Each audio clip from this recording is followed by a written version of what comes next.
আসসালামু আলাইকুম প্রিয় ভুট্টা চাষী ভাইরা, সবাইকে শুভেচ্ছা জানাচ্ছি। তো আমরা এখন দাঁড়িয়ে আছি একটা ভুট্টা ক্ষেতে। এখানে আমাদের ইত্তেফাক কোম্পানি জোড়া 2555 যে জাতটা রয়েছে, সেটা রোপণ করা হয়েছে। আলহামদুলিল্লাহ এখন চারার বয়স 22 দিন। 22 দিনে আপনার দেখতে পাচ্ছেন চারার অবস্থা অনেক সুন্দর, চারা গজায় গিয়েছে। আর এই চাষির নাম হচ্ছে লিখন। আর আমি যেখানে অবস্থান করছি এটা হচ্ছে মহাদেবপুর এলাকা। আর এটা হচ্ছে দিনাজপুর জেলার দিনাজপুর সদর উপজেলার মহাদেবপুর গ্রামে। আর এই চাষির যেই ভুট্টাটা চাষ করেছেন এর বয়স 22 দিন। 22 দিনে যে চারার অবস্থা আপনারা দেখতেই পাচ্ছেন, মোটামুটি প্রায় 98 to 96% কিন্তু অঙ্কুরোৎ ক্ষমতা আমাদের এই জুরা 2555 জাতের ভুট্টাটি।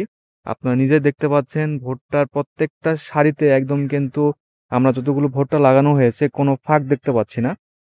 মোস্ট অফ যে সারিগুলো রয়েছে বেশিরভাগই কিন্তু আমরা দেখতে পাচ্ছি একদম ভরা রয়েছে। ভুট্টার যে গাছগুলো দেখতে পাচ্ছেন একদম গোড়া থেকে মাথা পর্যন্ত একদম সুন্দর পুষ্ট হয়েছে। আলহামদুলিল্লাহ আমাদের ভুট্টার যে সব গাছগুলো বড় হয়েছে এগুলো সেরকম ভাবে কোনো রোগ এখন পর্যন্ত দেখা দেয় নাই। আমরা আমাদের ভুট্টার যে জাতটা রয়েছে জুরা 2555, এখন যারা ভুট্টা চারা রোপণ করেন নাই আপনার চাইলে আমাদের জুরা 2555 জাতের এই ভুট্টাটির বীজ বপন করার মাধ্যমে একটা ভালো ফসল আপনারা ঘরে তুলতে পারবেন এই আশা রাখছি। আর ইনতাবার পণ্য বরাবরই আহ, চেষ্টা করে কোয়ালিটি ফুল পণ্য কৃষকদের কাছে পৌঁছায় দিতে। সেই চেষ্টা থেকে আমাদের এই জুরা 2555 জাতের ভুট্টা বীজ আপনাদের সামনে নিয়ে এসেছে।